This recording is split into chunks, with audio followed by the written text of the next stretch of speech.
나에게 없다는 게 문제입니다. 나를 가장 객관적으로 보시는 분, 유일하게 객관적으로 볼 수 있는 분은 바로 하나님 한 분밖에 없다는 거예요. 내가 어떤 존재인지, 그리고 내가 어떻게 살아가야 되는지, 내가 무엇을 할 수 있는지 나보다 더 나를 더 잘 아시는 분이 바로 우리 하나님 아버지십니다.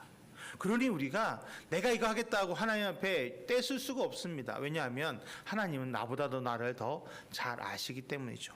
오늘 본문에 나와 있는 야베스, 야베스의 뜻은 고통입니다. 고통. 그 어머니가 야베스 나오면서 너무나 난산이었기 때문에 야베스를 바라보면서 고통이라는 이름을 지어줬습니다. 그러니 어렸을 때부터 야베스라는 것은 고통아예요. 야, 이 고통아. 여러분, 아이들 앞에서 우리가 말을 조심하라 그러잖아요. 아이에게 잘못된 말로 인해서 그 아이에게 생각이 고착되면 그것이 고쳐지지 않기 때문에 아이들에게는 함부로 험한 말도 하지 않고 좋은 말만 하라고 말하지 않습니까? 근데 야베스에게 맨날 이 고통아라고 말했다면 여러분 어땠을까요? 우리가 잘 아는 동화 가운데 미운 오리 새끼가 있습니다. 너무 잘 아시는 이야기죠. 백조였던, 그런데 알이 잘못해서 오리들 사이에서 깨어났더니 제일 못났던 오리 새끼가 된 거죠. 그리고 미움받습니다. 모든 형제들의 그 자리에 있는 오리들에게 미움받습니다. 자기 스스로가 너무나 못생겨서 너무나 고통스러워 도망갔죠. 근데 어떻습니까? 나중에 그 미운 오리 새끼가 뭐였다는 거죠? 백조였다는 거 아닙니까? 여러분, 우리가 그렇게 살고 있다는 거예요. 하나님 나를 특별하게 만드셨는데 내가 내 스스로를 못났다, 불쌍하다, 아니면 주변에서 나를 너는 못해, 안 돼라는 말로 인해서 내 삶이 좀 하나님께서 원하시는 삶이 아닌 다른 삶으로 살아가는 그런 모습이 우리에게 있다는 것입니다. 근데 야베스는 어떻습니까? 어렸을 때부터 그 고통하라는 소리 들었음에도 불구하고 하나님이 나를 어떻게 보시는지 그는 객관적으로 봤습니다. 하나님이 나를 얼마나 귀하게 보시는지, 나를 향한 모든 것을 예배두고 있은 것을 그가 알았기 때문에 하나님 앞에 당당하게 자신의 포부를 외쳤던 것입니다. 여러분, 우리가 이 땅 살아가면서 성장하기 위해서는 나의 눈도 다른 사람들의 평가도 여러분 우리는 귀 기울일 것이 아니라 하나님의 평가에 귀를 기울여야 합니다. 하나님 나를 어떻게 바라보고 계시는지, 하나님 나를 어떻게 생각하고 계시는지, 그것을 우리가 깨닫게 될 때 우리는 위축되지 않습니다. 아니면 가장하지도 않습니다. 나의 있는 모습 그대로를 드러내고 하나님께서 나를 위해 예비하시고 인도하신 그 걸음을 걸어갈 수 있을 줄 믿습니다. 둘째로 꿈을 꿔야 합니다. 나를 객관적으로 보게 되면 꿈을 꾸게 되어 있습니다. 꿈이 무엇입니까? 실현하고 싶은 희망이나 이상이 꿈 아니겠습니까? 나의 부족한 점이 있을 때는 그런 꿈을 꿀 수가 없어요. 아니, 내가 저런 거 할 수 있어? 아니, 넌 못해. 나는 안 돼. 그런 말을 하다가도 하나님 앞에서 나의 본 모습을 알게 되면, 하나님 나를 어떻게 바라보시고 나를 어떻게 인도하시는지 깨닫게 되면 어떻게 될까요? 자연스럽게 꿈이 생기는 겁니다. 하나님이 주시는 비전이 생기는 거예요. 그러면 그 비전을 가지고 우리는 나아가야 한다는 것입니다. 야베스는 하나님께 자신의 지경을 넓혀달라고 기도했습니다. 이게 야베스의 뜻이었을까요? 아니면 하나님의 꿈이었을까요? 하나님의 비전은 야베스를 통해서 지경이 넓어져서 하나님의 은혜와 능력이 나타나기를 원하셨다라는 것입니다. 그래서 야베스는 그것을 가지고 하나님 앞에 간구했던 겁니다. 하나님, 나에게 지경을 넓혀주셔서 내가 하나님의 살아계심을 증거하게 하여 주옵소서. 하나님이 주시는 꿈은요, 내 삶의 활력소가 됩니다. 요즘 20대, 30대 젊은 사람들이 꿈이 없고 막 헬조선이라고 말하고 막 자기 스스로가 포기하는 삶을 살지 않습니까? 왜 그럴까요? 쉽게 말하면 그들에게 꿈이었기 때문입니다. 비전이었기 때문이에요. 내가 무엇을 해야 될지 모르기 때문에 하루하루를 살아갈 수밖에 없는, 허비할 수밖에 없는 모습이라는 것입니다.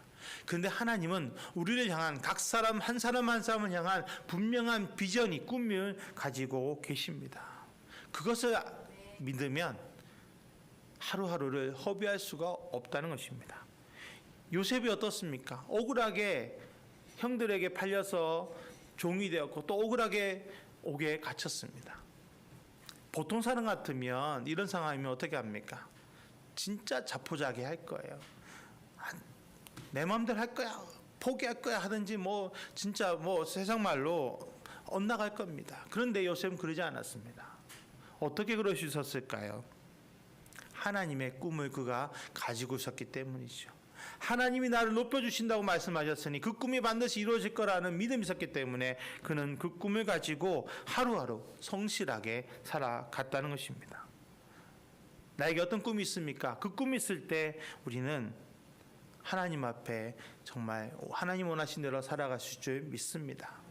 내가 살려는 것이 아니라, 내가 하려는 것이 아닌 하나님의 비전을 가지시기를 축복합니다. 하나님 나를 특별하게 이 땅에 보내셨고, 특별하게 누군가를 만나게 하셨고, 특별하게 어떤 일을 하게 하셨다면 그 모든 계획 안에 하나님의 뜻이 분명히 있습니다. 계획이 있습니다. 비전이 있습니다. 그것을 바라보며 우리는 나아가야 합니다. 그리고 마지막으로 기도해야 합니다. 갈멜산에서의 사건을 바라볼 때 우리는 왜 기도해야 되는지를 알 수 있게 됩니다. 이런 비가 오지 않게 된 것도, 그 다음에 제단에 불이 내려 재물을 태운 것도, 그리고 다시 비를 내리게 하는 것도 다 누구의 능력이십니까? 하나님의 능력입니다. 그런데 이 능력이 언제 나타났습니까? 엘리야의 기도 후에 나타납니다. 여러분, 하나님이 스스로 역사할 수 없으십니까? 스스로 비를 내리지 못하십니까? 스스로 뜻을 이루지 못하십니까? 아니지요. 하나님은 전능하신 분이십니다. 스스로 계신 분이십니다. 그렇기 때문에 하나님이 원하신다면 다 하실 수 있습니다. 그런데 엘리야의 기도 이후에 하나님이 비도 멈추시고 불을 내리시고 그 다음에 다시 비를 이 땅에 부어 주셨습니다. 왜 엘리야의 기도 이후에 그렇게 하셨을까요? 만일에 엘리야의 기도가 없었다면 비가 그친 것을 아합과 이스라엘 백성들이 어떻게 생각했겠습니까? 그냥 자연적인 것이다 생각했을 거예요. 그 다음에 기도하지 않고 만일에 비가 또 왔다면 어땠을까요? 그만큼 가뭄이 오래됐으니까 이제 당연히 비가 올 때가 됐구나, 그런 잘못된 생각을 할 수 있지 않습니까?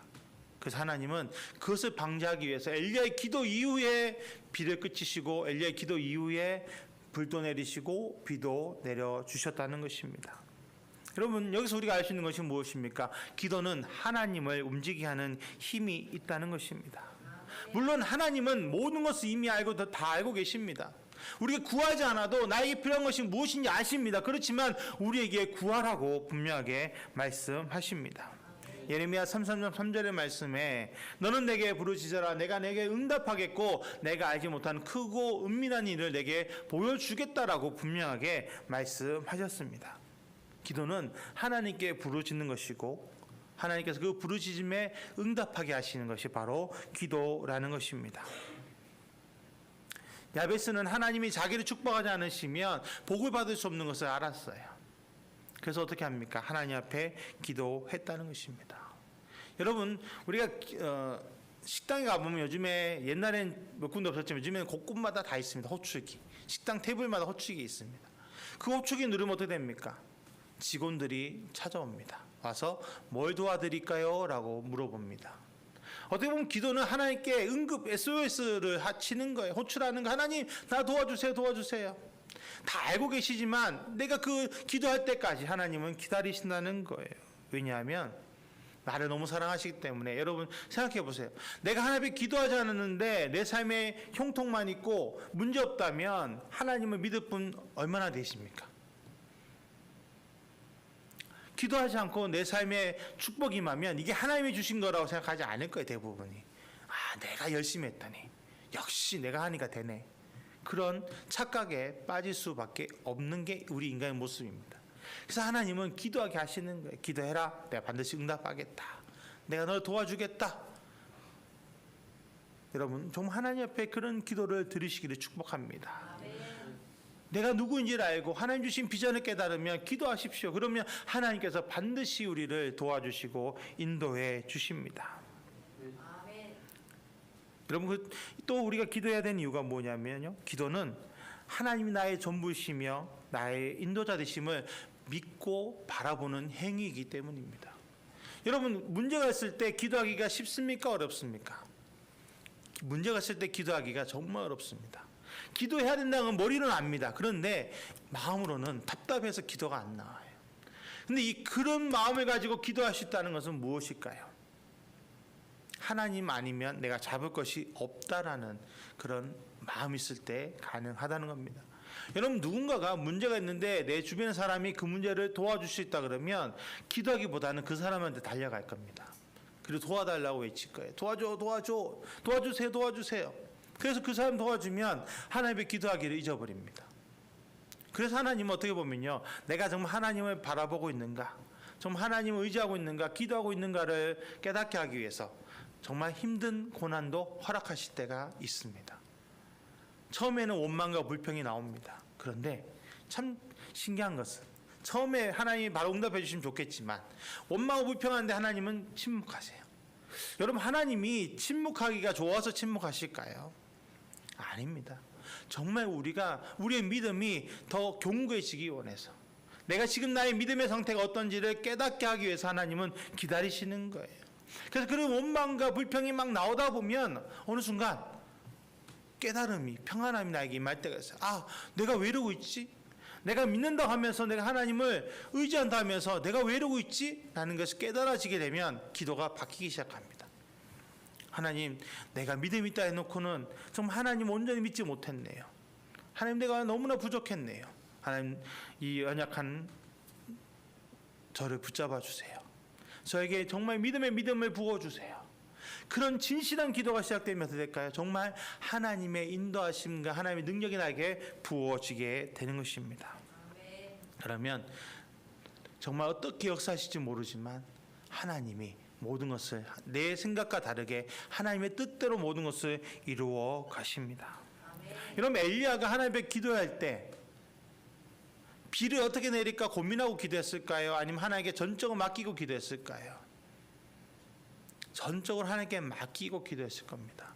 어떻게 자기는 기도할지 모르고 어떻게 해야 될지 모르는 상태에서 하나님께 맡긴 거예요.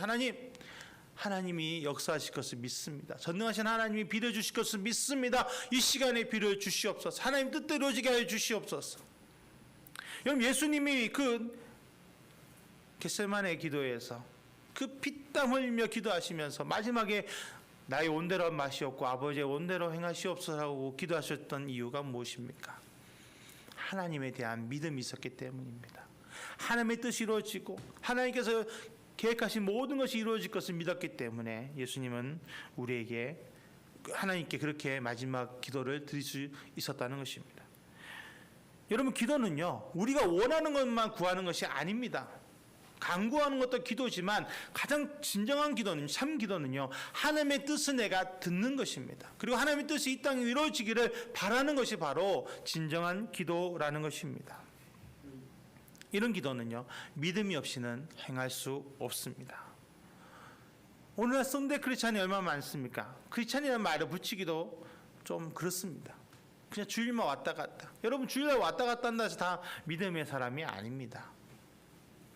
교회 마당만 밟고 다니는 것 아무 의미 없습니다. 정말 하나님을 의지하고 하나님만 바라볼 때 우리 삶에 능력이 나타날 줄 믿습니다. 하나님 우리의 믿음을 보시고 우리 가운데 역사하십니다. 오스와드 챔버스 목사님이 이렇게 고백합니다. 기도는 더 위대한 일을 하도록 하는 것이 아니다. 바로 기도 자체가 위대한 일이다. 기도는 하나님의 사업을 하기 위한 우리의 더 높은 위력의 행사이다라고 고백하십니다.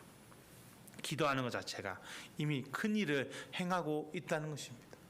믿음의 기도가 하나님께서 역사하시도록 우리를 이끌어가고 있습니다. 여러분, 믿음의 기도를 하시길 축복합니다. 정말 믿음의 기도로 우리는 살아가야 합니다. 하나님께서 나의 모든 것 채워주실 것을 바라볼 때 우린 두려워하지 않고 범사에 감사하며 항상 기뻐하며 쉬지 않고 기도하는 삶을 살게 될 줄 믿습니다. 마가복음 12장 24절에 그러므로 내가 너에게 말하노니 무엇이든지 기도하고 구하는 것은 받은 줄로 믿으라. 그리하면 너에게 그대로 되리라 라고 분명하게 예수님이 말씀하셨습니다. 얼마나 기도하고 계십니까? 얼마나 하나님 앞에서 우리의 삶에 역사하시도록 하나님의 뜻이 이루어지도록 기도하십니까? 2024년 마무리하면서 우리는 기도해야 합니다. 하나님, 올 한 해 하나님 뜻을 이루지 못한 것이 있다면 깨닫게 하셔서 나에게 기도의 제목이 되게 하시고 2025년에 정말 하나님이 원하시는 것들을 이룰 수 있도록 역사하여 주시옵소서.